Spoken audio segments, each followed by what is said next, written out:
En un mundo a la deriva, cuando la búsqueda e intentos humanos no bastan, solo una es la fuente de esperanza que llenará todo su ser. Es Dios, quien con su palabra viva y eficaz le habla hoy. Con ustedes, el pastor Óscar Velázquez.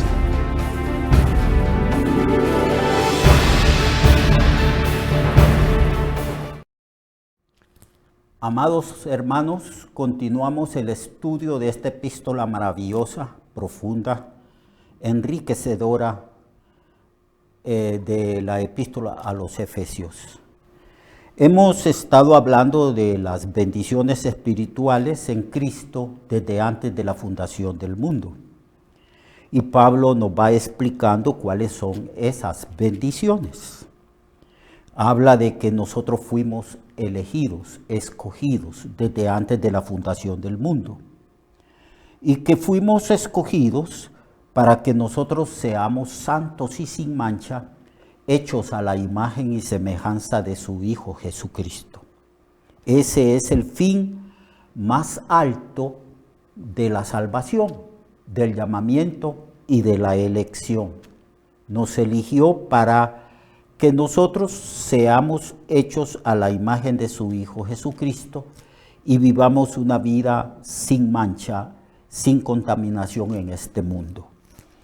También fuimos predestinados para ser adoptados hijos de Dios. Entonces, Pablo nos habla de la doctrina de la elección y la doctrina de la predestinación. En la predestinación y en la elección, nosotros nada tuvimos que hacer porque ni siquiera existíamos. No habíamos nacido, ni existía el sol, ni la tierra, ni el sistema solar. No existía la galaxia donde estamos nosotros. Y tampoco existía el universo. Mucho más antes de que Dios hiciera el universo físico, ya Dios nos había elegido, nos había conocido, amado, elegidos y predestinados. Y fuimos elegidos para ser santos y sin mancha, y fuimos predestinados para ser adoptados por medio de Jesucristo, según el puro afecto de su voluntad.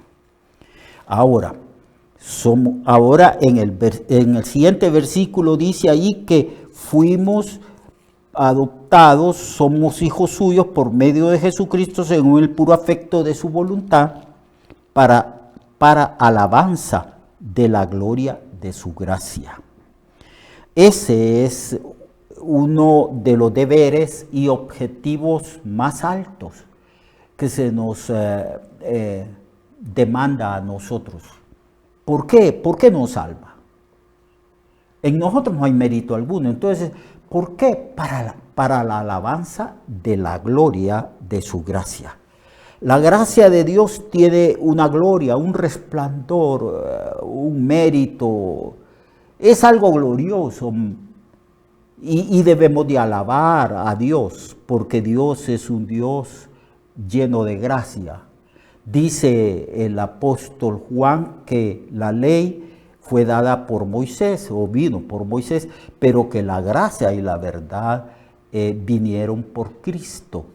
Y dice, y nosotros vimos su gracia, vimos su gloria, lo vimos a Él lleno de gracia y de verdad.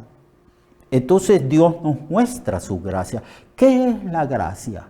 La gracia, según el diccionario bíblico, dice que la gracia es el favor que Dios nos concede, pero es un favor inmerecido. Nosotros no merecemos el favor, no merecemos el perdón, no merecemos las bendiciones, no merecemos la salvación. Todo lo que Dios nos concede en Cristo, por medio de su sacrificio en la cruz, es una expresión de su amor y de su gracia. Y al plantearnos la pregunta, ¿y merecemos nosotros ser salvos? ¿Hay mérito alguno en el hombre pecador? Entonces la respuesta lógica es, en nosotros no hay mérito alguno.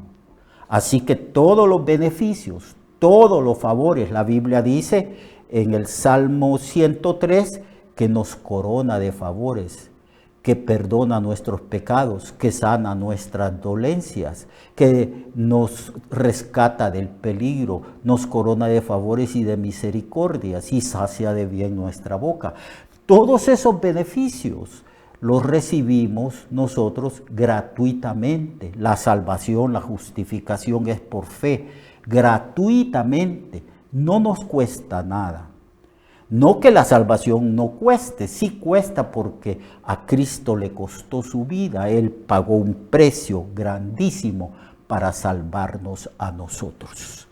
Así que ahora nosotros, recapitulando hasta el versículo 6, somos elegidos, somos predestinados, somos santificados, somos hechos hijos de Dios, somos coherederos con Cristo y objetos de su amor. ¿Para qué? ¿Para qué? ¿Cuál debe de ser la respuesta del hombre? Bueno, la respuesta del redimido, del salvado por Cristo, del Hijo de Dios, es que nosotros caigamos de rodillas, alabemos a Dios para la alabanza de la gloria de su gracia. Así que el único que es glorificado y exaltado es Dios. Es el trino Dios, es el Padre, el Hijo y el Espíritu Santo.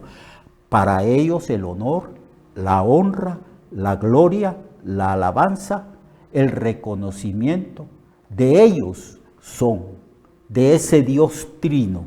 A ellos, a estas tres personas, el honor, la honra, la gloria, la alabanza, el reconocimiento, el servicio de nosotros para ellos eternamente.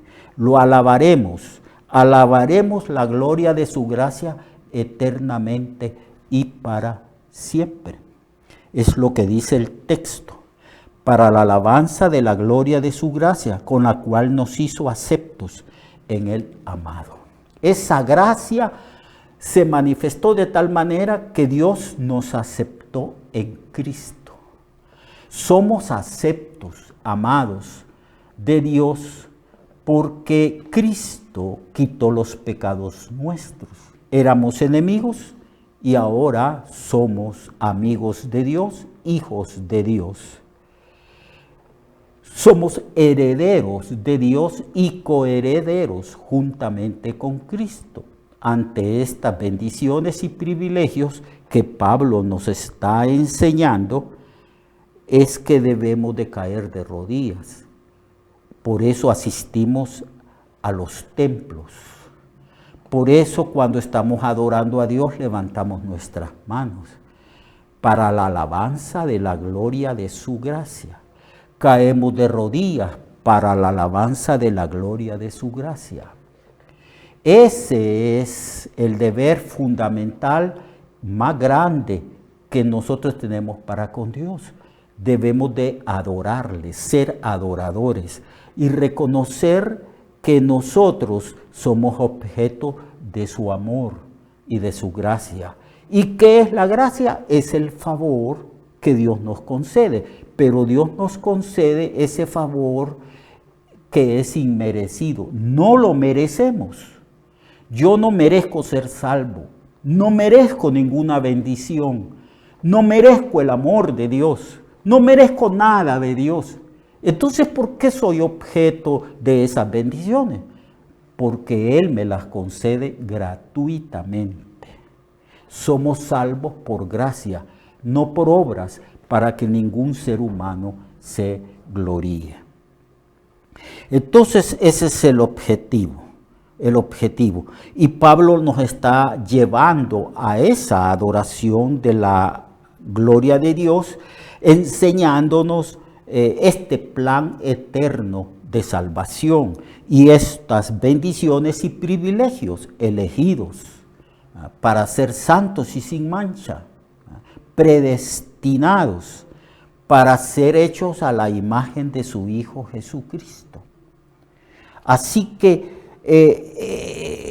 somos predestinados también para ser adoptados hijos de Dios y recibir en nosotros diariamente todos los beneficios que un hijo de Dios puede tener. El título y el privilegio más grande que nosotros tenemos, el beneficio más grande, es ser hijo de Dios. Hijo de Dios. Imagínense lo que implica ser hijo de Dios. Todo lo que Dios tiene nos es dado a nosotros. El que no escatimó ni aún a su propio Hijo, sino que lo entregó por nosotros. ¿Cómo no nos dará con Él todas las cosas? Herederos de Dios.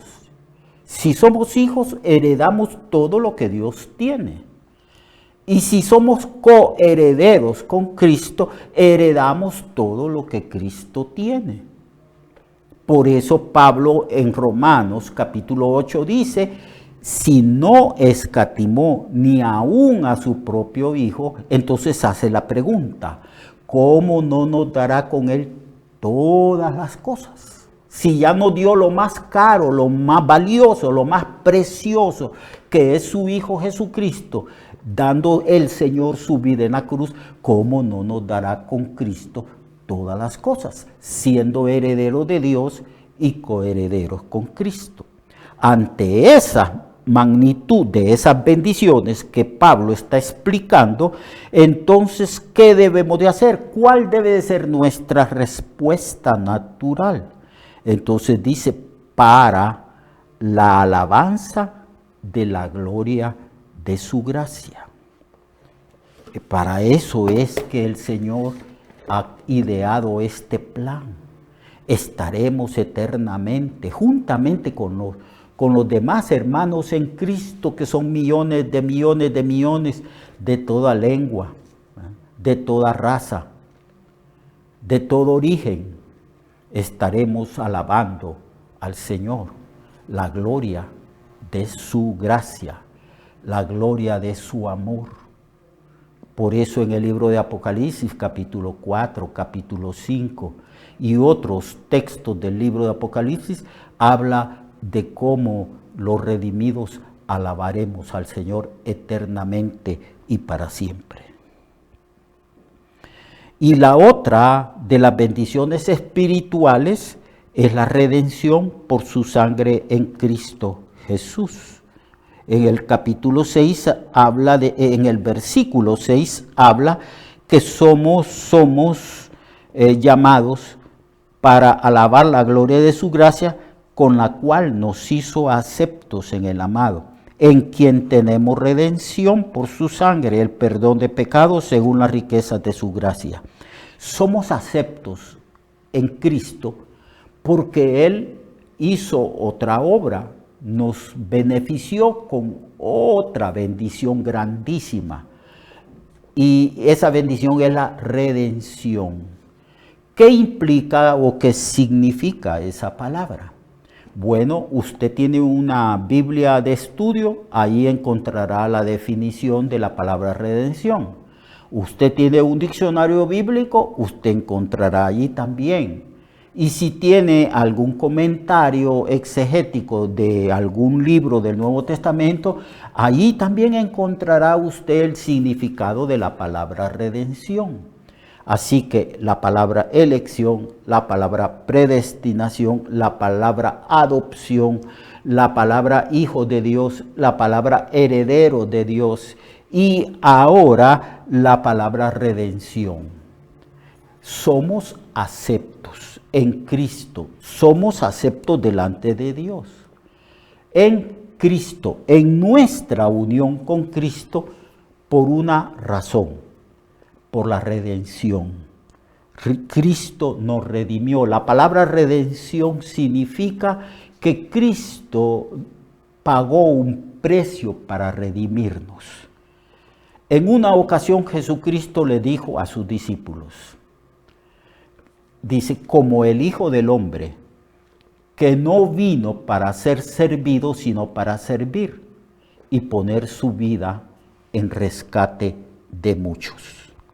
Aquí se habla que la muerte de Jesucristo es un rescate, es el pago de un precio para liberarnos a nosotros de la esclavitud del pecado. Así que Cristo le paga a Dios el precio para liberarnos, para que nosotros no muramos eternamente, para que nosotros no seamos condenados. Y el precio que Cristo pagó es su propia vida, derramó su propia sangre, porque la sangre de Jesucristo nos limpia de todo pecado. Él pagó un precio altísimo. Pedro dice que nosotros fuimos liberados y rescatados, no con cosas corruptibles como el oro y la plata. Las monedas en aquel entonces se corrompían porque los metales no estaban muy bien purificados. Entonces, no con cosas que se corrompen como el oro y la plata. No es con un precio. Aquí, digamos, hay gente, delincuentes, que se dedican a capturar, se dedican a llevar cautivo a ciertas personas y reclaman un monto en dinero para liberarlos. Bueno, Cristo vino a un mundo que estaba en esclavitud de pecado. No había uno que no fuera esclavo. Entonces Cristo liberó a algunos, a los elegidos, a los predestinados, a los que tenemos fe en Cristo, a los que hemos creído en Él. Nos redimió, nos liberó pagando un precio, dando su vida, derramando su sangre en una cruz. Él fue objeto del juicio, del castigo y de la ira de Dios que iba a caer sobre nosotros, pero Él murió una muerte vicaria, o sea, una muerte sustitutiva o sustitutoria. Él tomó el lugar de nosotros y nos redimió, nos liberó, nos sacó de este mundo, del mercado de esclavos, para hacernos libres. Por eso el Señor dice, si el Hijo os libertare, seréis verdaderamente libres. También Él dice, si ustedes permanecen en mí y también mis palabras permanecen en vosotros, entonces seréis verdaderamente mis discípulos y conoceréis la verdad y la verdad os hará libres.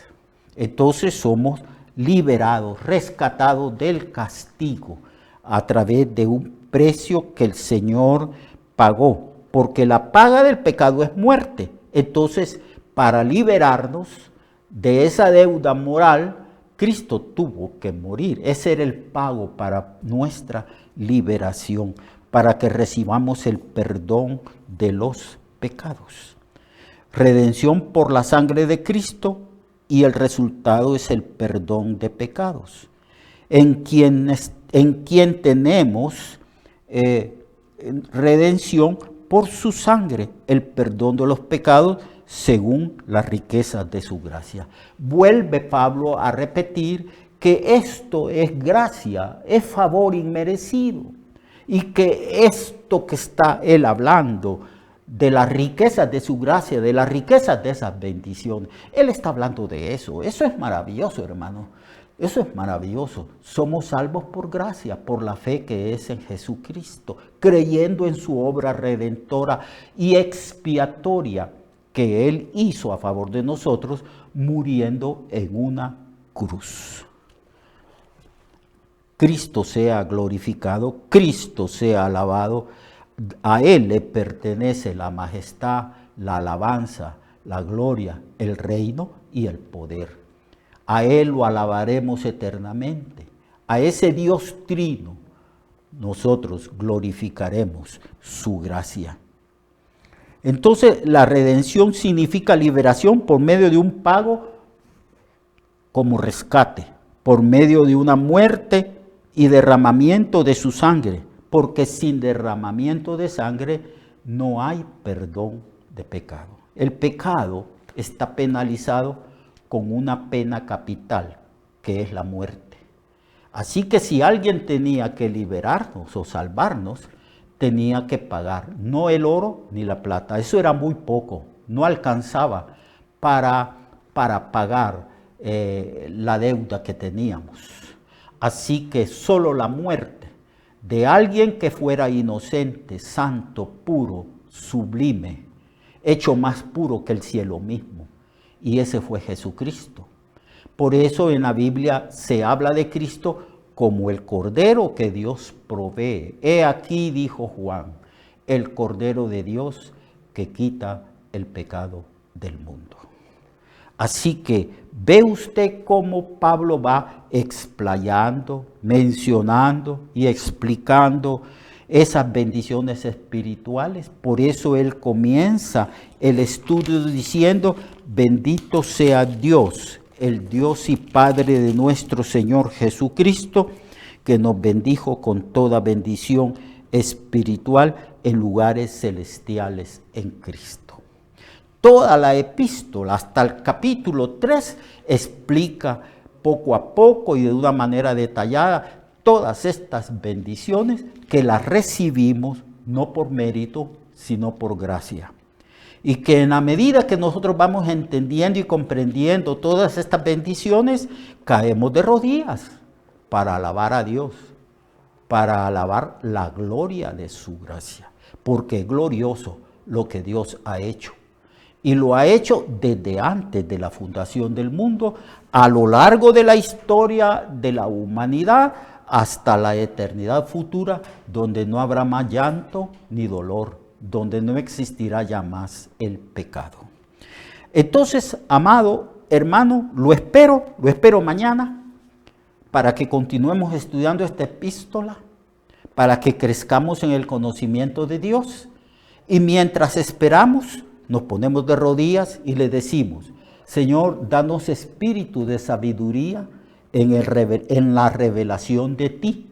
Danos sabiduría e inteligencia espiritual para comprender las Sagradas Escrituras, para saber cuáles son las riquezas de tu gracia y cuáles son esas bendiciones con que tú nos bendijiste desde antes de la fundación del mundo. Dios le bendiga, amado, y lo espero mañana para que continuemos estudiando la preciosa palabra de Dios. Hasta entonces, hasta luego, bendiciones a usted y a toda su familia. Amén. Recuerde que su vida puede cambiar y mejorar, porque la palabra de Dios es viva y eficaz, y más cortante que toda espada de dos filos. Hebreos 4:12. Nuestra oración y deseo es que esta palabra predicada lleve mucho fruto. Le esperamos en el próximo programa, a esta misma hora y en esta misma estación. Esta es una producción de Ministerios Reflexionarte, en colaboración con Cirkenu Network. Sus comentarios son bienvenidos. Escríbanos al correo reflexionartehn@gmail.com o al 504-9802-6186. 504-9802-6186.